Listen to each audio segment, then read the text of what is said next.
China's economy is in crisis mode, but will a new strategy turn the Chinese economy back from the brink? Welcome to China Uncensored, I'm Chris Chappell. China's economy has been struggling, but the CCP has a solution. The China Shock strategy they used back in the early 2000s. Economists call it China Shock 2.0. Basically means China is using its cheap manufacturing and massive communist government subsidies to flood global markets with cheap crap. That would essentially let China outcompete every other country on Earth, driving money back into the Chinese economy. There's just one problem with their perfect plan. It's causing a global backlash. During a recent visit to China, U.S. Secretary of Treasury Janet Yellen had plenty to say about cheap Chinese goods flooding the global market.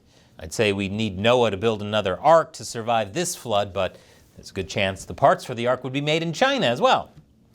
When she wasn't inhaling Chinese food, she was lambasting Beijing's economic practices, among many other things.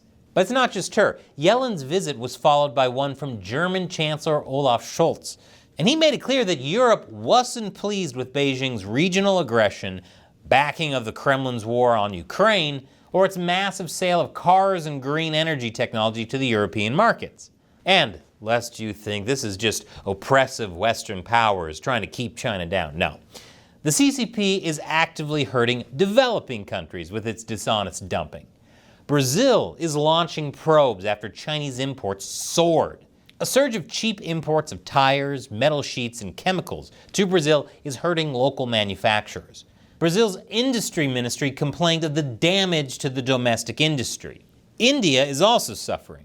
They just imposed a 5-year anti-dumping duty on Chinese imports.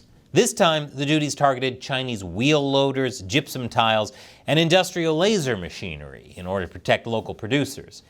I had no idea there was a glut of laser machines in this world. I also want to point out that India and Brazil are two of the countries in BRICS, China's supposed economic alternative to the US. BRICS is not a thing. Even war-torn Ukraine is imposing anti-dumping duties on China, in this case targeting steel fasteners. But despite the backlash, there are signs that this dumping strategy is working. The Chinese economy did better in the first quarter of this year than projected, according to stats provided mostly by the Chinese Communist Party. Remember, according to former Premier Li Keqiang, China's GDP is man-made and unreliable. Of course, he mysteriously died last year, so what could he possibly know? Probably too much. But if you look at more, how shall I say it, real data, the forecast for China's economy is still bleak. China's housing prices are collapsing. Inflation data shows that consumer demand is still low in China. That's a big indicator that Chinese people aren't spending, they're saving, because they don't see a bright future for the economy.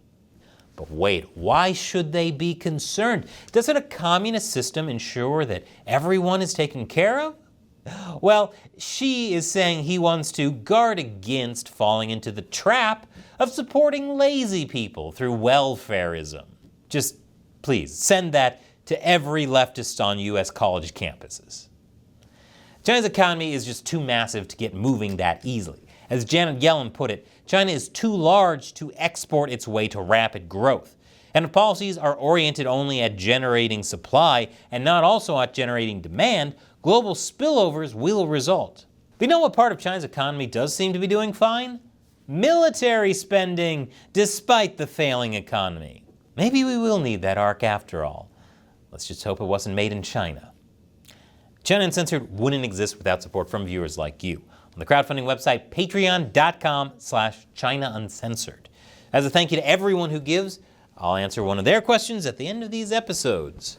Today's question comes from Timothy Glasser. I was wondering if you could do a bit regarding, oh wait, you made one on that topic. Well, what about the thing with, crap, you did that one already as well. Well then, keep up the great work. By the way, I had no idea about your America Uncensored channel. Are there only your 3 channels, or am I possibly missing out on other great information? Well, thank you, Timothy. According to my YouTube stats, I've made over 2,000 videos, so yes, I've covered quite a lot. I have the CCP to thank for providing an endless amount of content over these past 12 years. But yes, in addition to China Uncensored, I actually have a total of 4 channels. There's America Uncovered, where I look at complex and controversial U.S. issues from more than one perspective. There's the China Unscripted podcast, where I do long-form interviews with other leading China experts. And the newest show, Gamers Unbeaten, where I hide controversial topics YouTube might censor in gaming content. I just came out with a new one on that channel where I recreate communist China in the game Dwarf Fortress. Click here to check it out. But I hope you'll subscribe to all of them if you haven't. So thank you for your support, Timothy. And you can join Timothy on Patreon by clicking that orange button. Once again, I'm Chris Chappell. See you next time.